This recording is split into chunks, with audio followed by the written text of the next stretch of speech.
Sin duda este va a ser un juicio tremendamente difícil, un juicio que ha comenzado ya hace instantes, hace pocos minutos ya comenzó la audiencia, ustedes lo pueden ver en pantalla, donde la jueza Patricia Miranda está dando lectura de lo que se espera para este juicio. En el reportaje que ustedes acaban de presenciar, nosotros analizamos las mismas pruebas que se van a comenzar a presentar desde el día de hoy frente a estos tres magistrados, junto a tres expertos que tienen gran experiencia en estas lides. Nos referimos a quienes nos acompañan también esta mañana, la psicóloga forense Margarita Rojo, el perito en criminalística Francisco Pulgar y el médico forense doctor Luis Rabanal.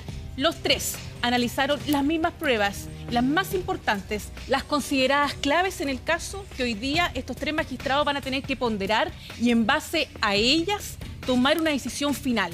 ¿Es o no culpable Jaime Anguita y su supuesto sicario?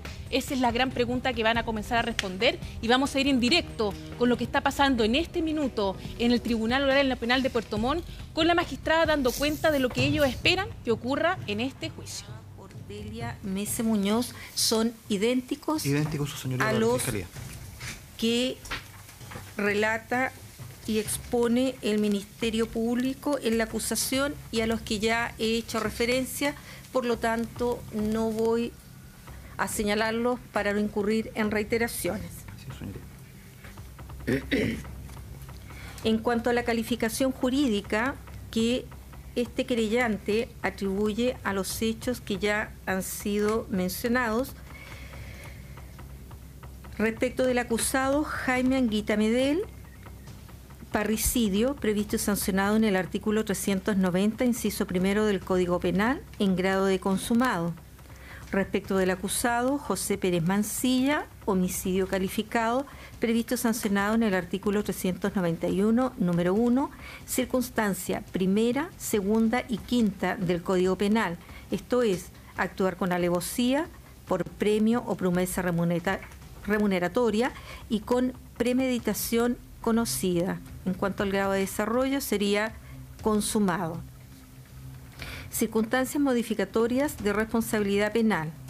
Respecto del acusado José Pérez Mancilla, a juicio de este querellante, concurre la circunstancia atenuante de responsabilidad penal del artículo 11, número 9 del Código Penal, esto es, la colaboración sustancial al esclarecimiento de los hechos. También concurriría la circunstancia agravante de responsabilidad penal del artículo 12, número 18 del Código Penal, esto es, ejecutar el hecho en la morada de la ofendida o víctima.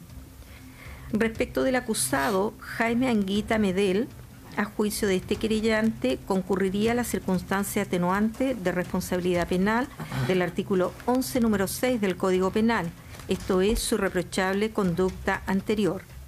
A juicio de este querellante, respecto del acusado Jaime Anguita Medel, concurrirían las siguientes agravantes de responsabilidad penal. La circunstancia del artículo 12, número 1 del Código Penal, esto es, cometer el delito contra las personas con alevosía, entendiéndose que la hay cuando se obra a traición o sobre seguro. La circunstancia del artículo 12, número 2 del Código Penal, esto es, cometerlo mediante premio, recompensa o promesa. La circunstancia del artículo 12, número 5 del Código Penal, esto es, en los delitos contra las personas, obrar con premeditación conocida. D. La circunstancia agravante de responsabilidad penal del artículo 12, número 18 del Código Penal, esto es, ejecutar el hecho en la morada de la ofendida o víctima. En cuanto a la participación de los acusados, respecto de José Heriberto Pérez Mancilla, en los hechos descritos, el querellante estima que la calidad es de autor, conforme a lo dispuesto en el artículo 15, número 1 del Código Penal, puesto que en los hechos referidos tomó parte en su ejecución de una manera inmediata y directa. Respecto del acusado Jaime Edgardo Anguita Medel, lo ha sido en calidad de autor, conforme a lo dispuesto en el artículo 15, número 2 del Código Penal, puesto que indujo directamente a otro a ejecutarlo. Luego de las citas legales aplicables al caso, la pena requerida respecto del acusado José Heriberto Pérez Mancilla, considerando la pena asignada al delito por el cual se lo acusa, su grado de participación, el grado de desarrollo, la concurrencia de una circunstancia atenuante de responsabilidad penal y de una circunstancia agravante y la extensión del mal causado, solicita se imponga la pena de presidio perpetuo simple, más las penas accesorias del artículo 27 del Código Penal y al pago de las costas de la causa de conformidad al artículo 45 y siguientes del Código Procesal Penal.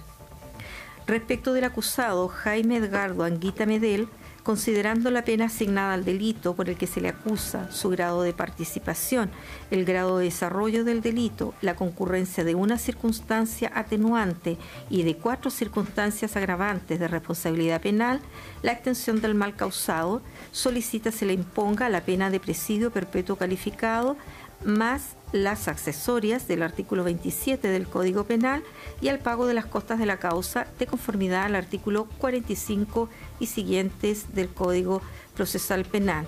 También se solicita, se ordena en la sentencia condenatoria, la determinación de la huella genética de ambos acusados y su incorporación al registro de condenados de acuerdo a lo establecido en el artículo 17 de la Ley 19.970.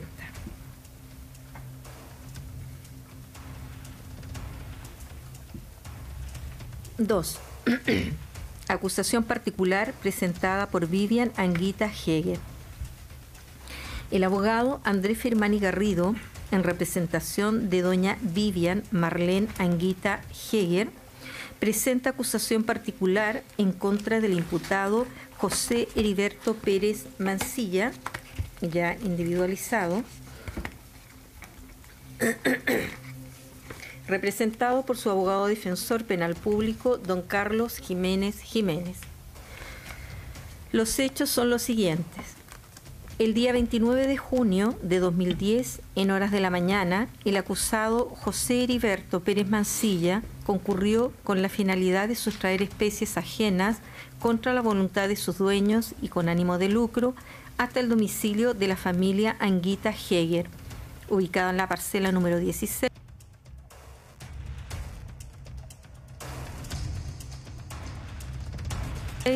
Del loteo Parque Stoker, situado en la ruta 225, camino a Ensenada, kilómetros 2.6, comuna de Puerto Varas, lugar en donde la víctima, doña María Viviana Heger Mese, madre de su representada, al salir de su hogar fue interceptada por el imputado en referencia, quien, con motivo u ocasión del robo, actuando a traición y por la espalda, la redujo, sujetando sus manos, llevándola hasta el dormitorio principal del inmueble contra su voluntad, ubicado en el segundo piso, para luego, y abusando de la superioridad de su sexo o de sus fuerzas, hacer que ésta se arrodillara a un costado de la cama, manteniendo con una de sus manos las 2 manos de la víctima juntas y sujetas por la espalda, sin que la ofendida pudiera defenderse con probabilidades de repeler la ofensa,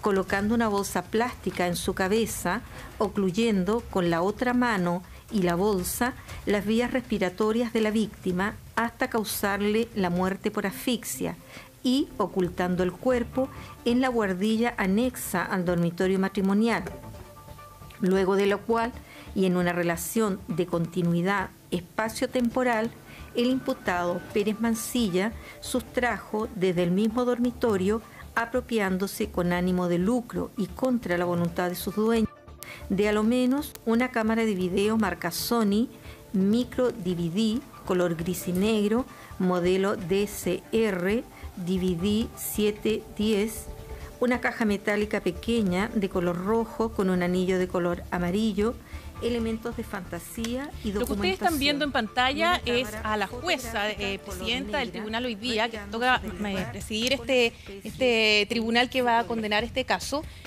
Hace referencia a cuáles son las expectativas que van a haber en este caso, que podría extenderse, comentábamos fuera de pantalla, por un mes.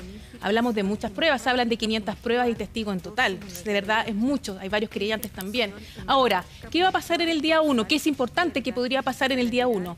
Hoy, por ejemplo, podría claramente, si es que él lo desea, testificar Jaime Anguita y José Pérez Mancilla, que son las dos personas que están imputadas en este caso. Las dos personas que ustedes vieron en pantalla que estaban detrás de los abogados son Jaime Anguita y José Pérez Mancilla.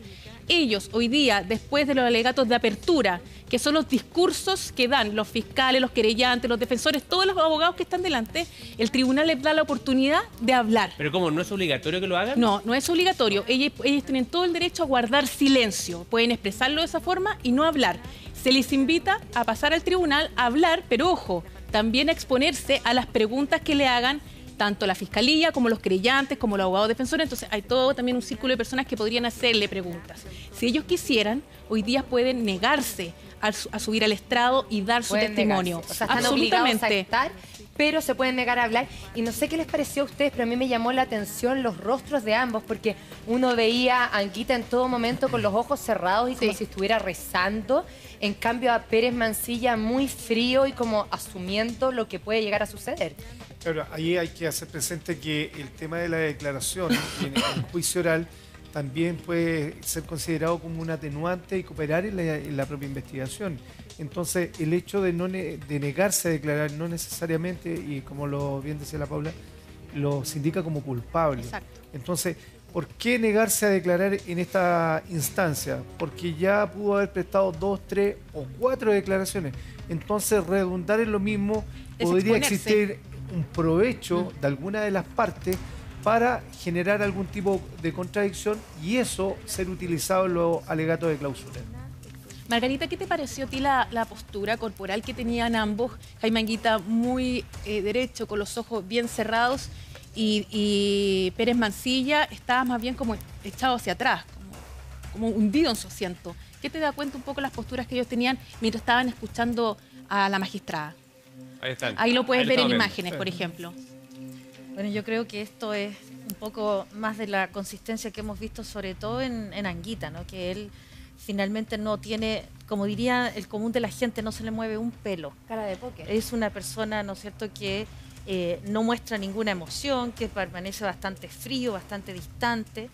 Y él además que nosotros en criminología tenemos que analizar qué casos hemos tenido anteriormente y esas conductas criminales muchas veces se tienden a repetir en algunas personas para hacer teoría del caso. Aquí nosotros vemos que se parece mucho a la postura también en mantener una negación acerca de los hechos, en que él no ha tenido ninguna participación, y eso también lo planteó hasta el día de hoy María del Pilar Pérez. Entonces aquí tenemos una persona que repite un cierto comportamiento y él para mí sigue siendo la misma persona que vimos desde el inicio hasta ahora. Ahora, Pérez Mancilla, la verdad es que es una persona que da la impresión que muchas veces él ha tenido conductas agresivas con anterioridad. He revisado algunas entrevistas que han dado su expareja, hija, y lo describen como una persona bastante violenta. Y aquí aparece como alguien que en realidad está... más bien pacífico, Más bien pacífico, porque él tiende a mostrarse como una persona pacífica, pero recordemos que existe la personalidad pasiva-agresiva y por lo tanto pudiera estar escondiendo altos montos de agresión. Hay que sigamos escuchando al Ministerio Público. El día, la hora en que ocurre y además por un sujeto que tiene todas las características que él tenía a la fecha. Son elementos objetivos que corroboran sus dichos. Y como tercer elemento está la persistencia de la incriminación. Pérez, a pesar de llevar prácticamente 2 años preso, siempre ha mantenido sus dichos. En la última declaración que prestó en mi oficina, al momento de retirarse me señaló: usted no sabe cuántos mensajes me han llegado del exterior para que cambie mi versión, que eso me traerá muchos beneficios, que no me preocupe. Sin embargo, siempre ha mantenido su versión. Por su parte, como quedará demostrado, Jaime Anguita durante la investigación una y otra vez cae en contradicciones. Solo en la primera hora, respecto de un llamado telefónico que duró 20 segundos, da 3 versiones distintas a 3 testigos. Actúa de manera que atenta contra la lógica y contra las máximas de la experiencia. A pesar de que su cónyuge estaba desaparecida, nunca intenta llamarla. Jamás. Le pide a las personas que no cooperen con la policía. A la semana de desaparecida su cónyuge, dice que ya hay que normalizar la situación y volver a retomar la vida. Mientras doña Viviana aún estaba desaparecida, envía a sus hijas de vacaciones al norte y saca a la policía de su casa, los expulsa y se queda solo en el lugar. Pide luego que la investigación se cierre, formalmente y por escrito a través de su abogado, antes de 1 año de los hechos. Pide que la investigación se cierre. Dice que prácticamente no conoce al imputado Pérez. Sin embargo, toda la prueba da cuenta de lo contrario.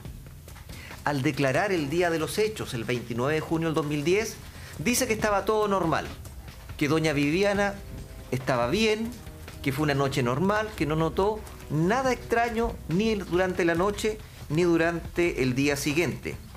Sin embargo, las declaraciones posteriores, tanto en fiscalía, en policía o a través de los medios de prensa, va cambiando su versión, hasta el punto que esta mujer que estaba todo normal esa noche, estaba angustiada, no durmió, estaba desesperada, porque sabía de un plan para atentar contra la vida de él, probablemente por un amante que ésta tenía. Esas son las contradicciones en que ha incurrido Jaime Anguita, tanto en la carpeta de investigación como a través de los medios de prensa. La defensa de don Jaime Anguita planteó durante la investigación la existencia de una teoría conspirativa. Probablemente aquí se mantenga. Una obstrucción a la investigación. Que la declaración de Pérez era solo un guión aprendido. Que esto era un montaje. Con nombre y apellido. Fraguado por el abogado don Sergio Coronado y su equipo. Tanto es así que pidió diligencias para establecer llamados telefónicos entre Pérez y su familia con el señor Coronado, o con la policía, o con la fiscalía. Investigamos todo eso y no se encontró ningún antecedente de los que buscaban los defensores del señor Anguita. Sin embargo, igual se presentó una querella contra el abogado don Sergio Coronado y contra Pérez por obstrucción a la investigación fiscal.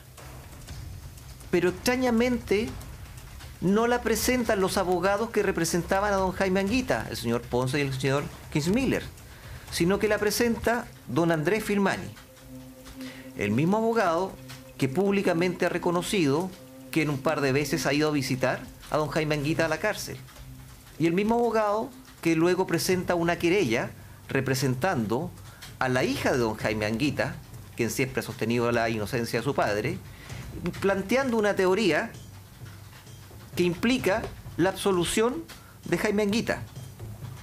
Lo que señaló su señoría son hechos objetivos, no los juzgo, pero su señoría tendrá que sacar sus propias conclusiones. Pérez era parte de una larga lista de trabajadores que quedaba por entrevistar. El aporte de la información por parte del señor Coronado fue exhaustivamente chequeado. Se tomó declaración y se hizo casi una cadena de custodia con la información como va pasando de mano en mano.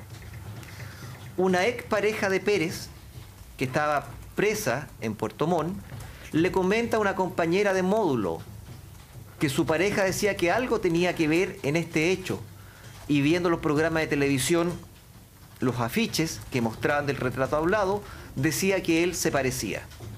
Esta mujer recibe la información y en la noche se la transmite a su madre, también compañera de módulo, cuando estaban acostadas.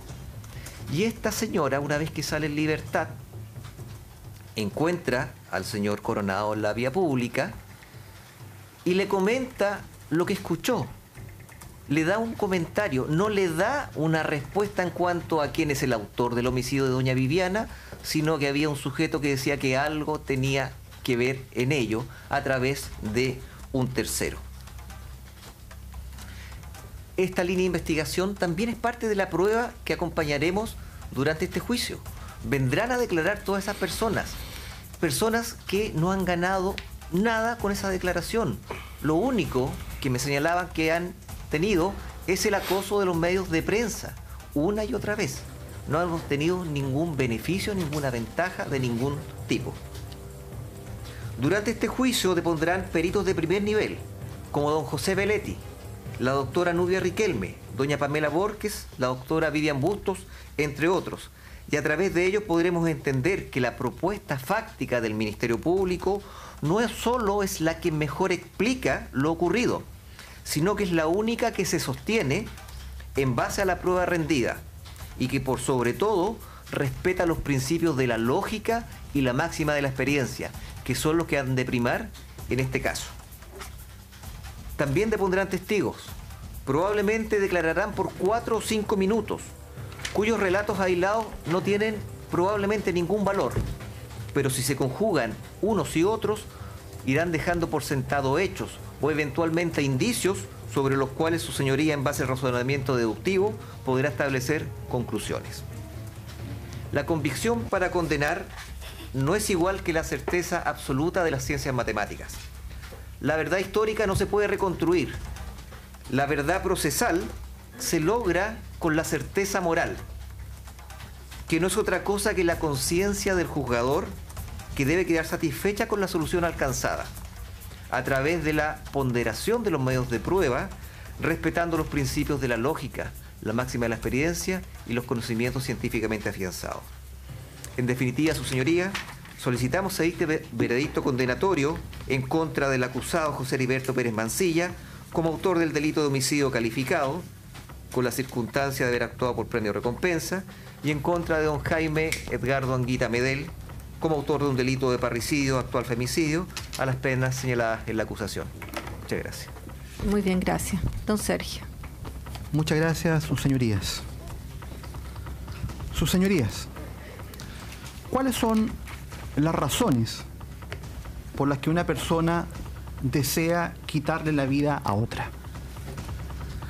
Esta pregunta tan compleja y terrible a la vez ha sido respondida, sus señorías, por quien ha sido calificado por muchos como el mejor criminólogo que ha entregado la ciencia penal alemana, el catedrático, el especialista Hans von Hentig, que en su libro titulado El asesinato señala que hay 4 móviles que explican, en este caso, un homicidio o un asesinato. Y son el sexual, por cobertura, por lucro y por conflicto. El cuerpo, su señoría, de doña Viviana Heger no tiene ninguna evidencia de ninguna naturaleza de agresión sexual. Por lo tanto, hay que descartar el móvil sexual. No hay ningún elemento en la carpeta de investigación durante estos largos años en que de manera absolutamente rigurosa y acuciosa ha investigado el señor fiscal junto a su equipo que revele una situación de que doña Viviana tenía conocimiento de la existencia de un delito que justificara quitarle la vida. Por lo tanto, hay que descartar también el móvil por cobertura. Nunca durante estos años de investigación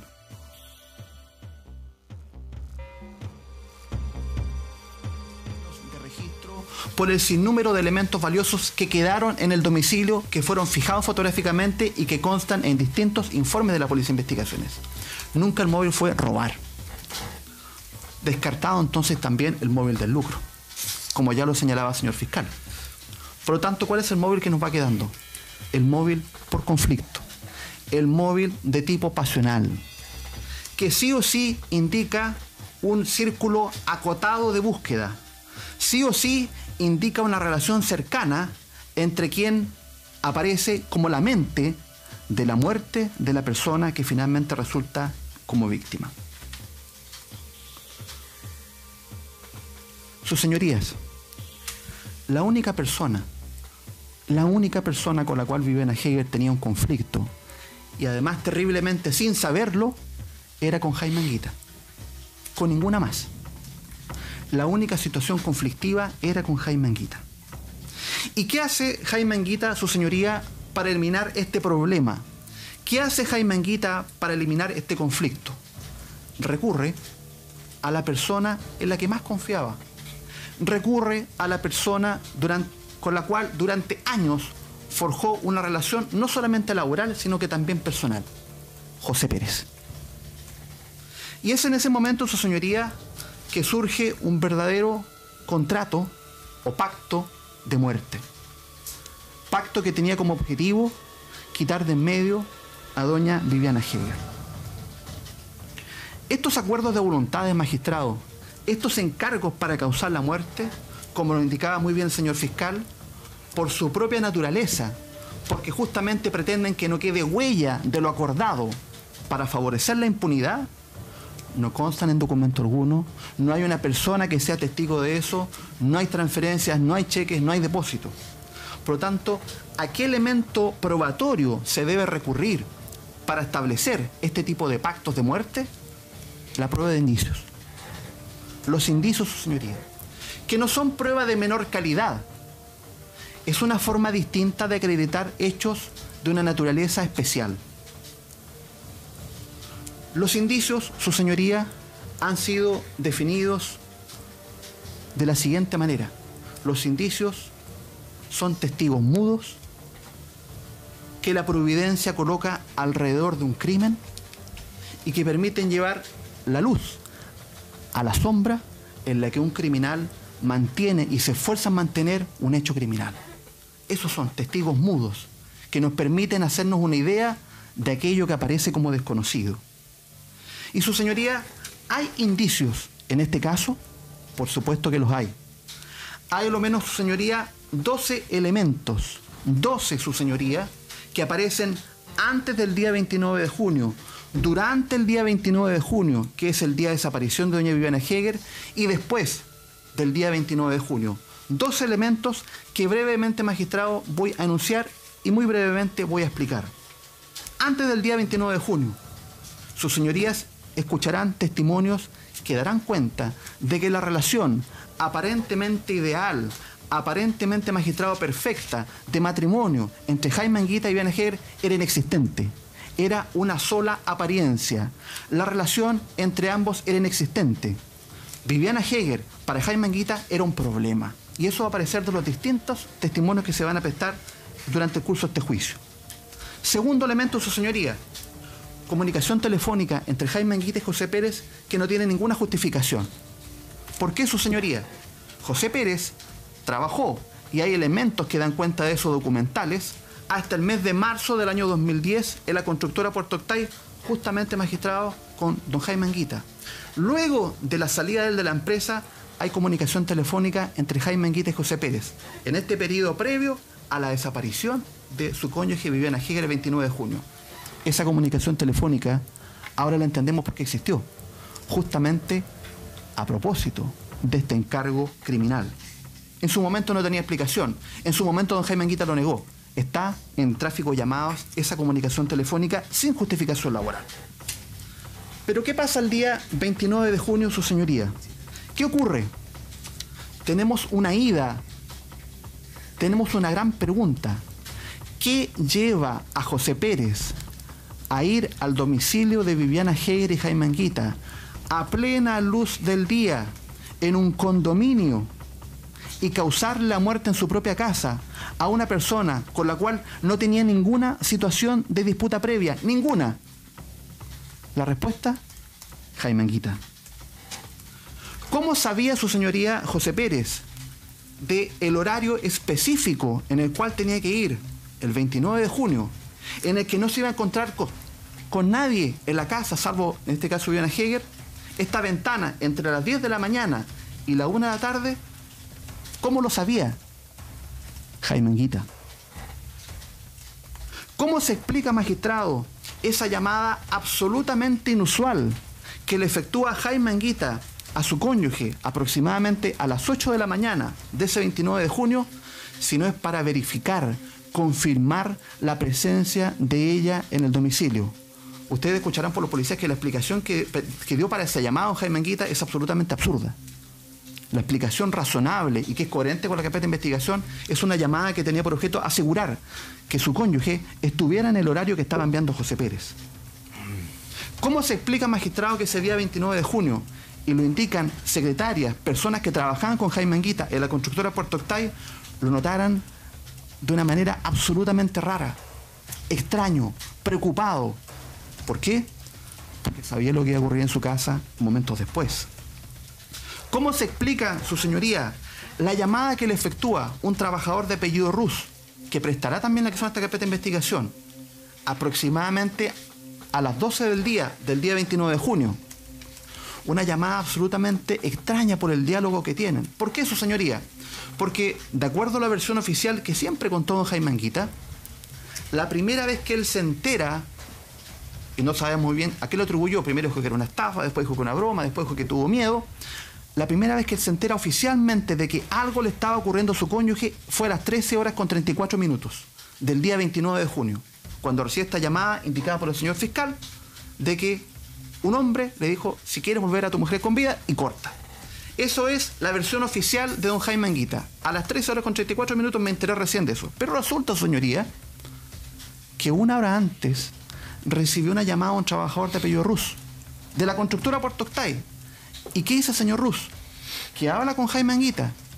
Y una hora antes de este conocimiento oficial, Jaime Anguita se niega a hablar por él con teléfono y le dice que estaba teniendo un problema grave a nivel familiar personal. ¿Qué problema grave a nivel familiar, personal, estaba teniendo Jaime Anguita? Muy bien lo saben, señoría. Se estaba cumpliendo el encargo que había efectuado a José Pérez. Pero esto sigue, su señoría, sigue. Cuando él recibe, Jaime Anguita, esa llamada a las 3 horas con 34 minutos, siempre él oficialmente señalado, aunque con distintas versiones, como le ha indicado el señor fiscal, de que recibe una comunicación de alguien desconocido, un teléfono desconocido, que le utiliza esta frase: si quieres volver a tu mujer con vida, y corta. Pero resulta que el señor Anguita no tomó la precaución, porque también ha cometido muchas errores Anguita que permiten el día de hoy que estemos en este juicio con él. No tomó la precaución de que al frente de él estaba una ejecutiva del Banco BBVA, de apellido Maldonado. ¿Y saben, su señoría, lo que dice esta testigo, que no tiene ninguna razón para inventar, para fabular, para señalar lo que estoy diciendo? Es que cuando termina esa comunicación telefónica, la persona que estaba efectuando los llamados a Jaime Anguita le dice: llámame, llámame. ¿Por qué? Ahora sabemos por qué, magistrado. Porque esa fue una llamada acordada, concertada, para distraer la actividad de la policía. Pero esto no termina aquí, su señoría. ¿Qué hace Jaime Anguita? ¿Qué hace Jaime Anguita cuando recibe esta comunicación telefónica que le insinuaba un secuestro a su cónyuge? Corre a su casa a verificar qué estaba ocurriendo con su cónyuge, la llama por teléfono, advierte a sus hijas de lo que estaba ocurriendo, pide ayuda a familiares. No, magistrado.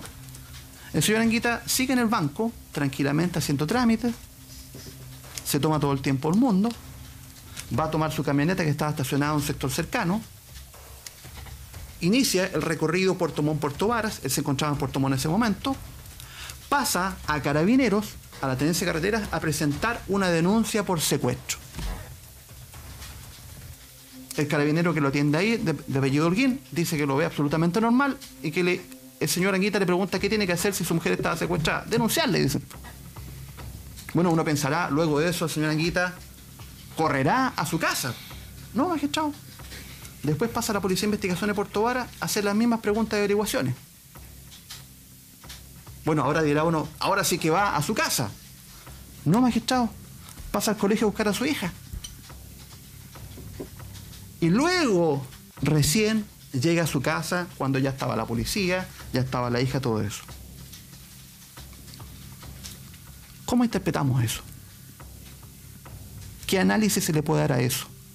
Si no es que se trata de una persona que tenía perfecto conocimiento de lo que estaba ocurriendo en su casa.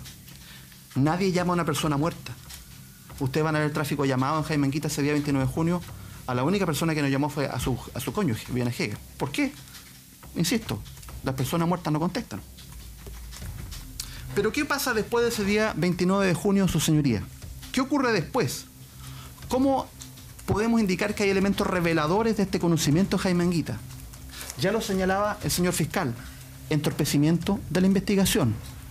No solamente a nivel de la carpeta de investigación, pidiendo el cierre, insistiendo una y otra vez que no se siga investigando, sino con un evento que tiene la máxima gravedad. Hay testigos que van a declarar respecto de lo que les voy a indicar su señoría.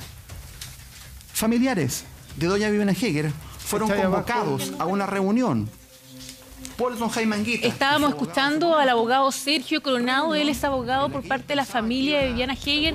Entiéndase por eso su madre, sus hermanas, porque es muy diferente al abogado que está defendiendo, representando, mejor dicho, a la hija de Viviana Heger y de Jaime Anguita, que se llama Vivian Anguita. Ella tiene otro abogado, tiene otra querella muy diferente a lo que está planteando en este caso Sergio Coronado. Estos son parte de los alegatos de apertura, donde cada uno expone un resumen, por decirlo de alguna forma, de todas las pruebas que plantean presentar ante el magistrado y de la postura que ellos quisieran presentar ante el magistrado. Nosotros también estamos en directo desde allá, desde Puerto Montt, con nuestro periodista Francisco Sanfurgo, quien ha seguido del caso también desde muy cerca. Así es, Paula, ¿cómo estás? Muy buenos días. Estamos nosotros en una sala de prensa especialmente habilitada para seguir este juicio después de 7 años que busca justicia en el caso del crimen de Viviana Heger, y hasta ahora en los alegatos de apertura, como bien lo decías tú hace un rato, la exposición por parte de tanto la Fiscalía como el abogado querellante Sergio Coronado, que es quien habla en este minuto, y básicamente explicando la postura del asesinato por encargo.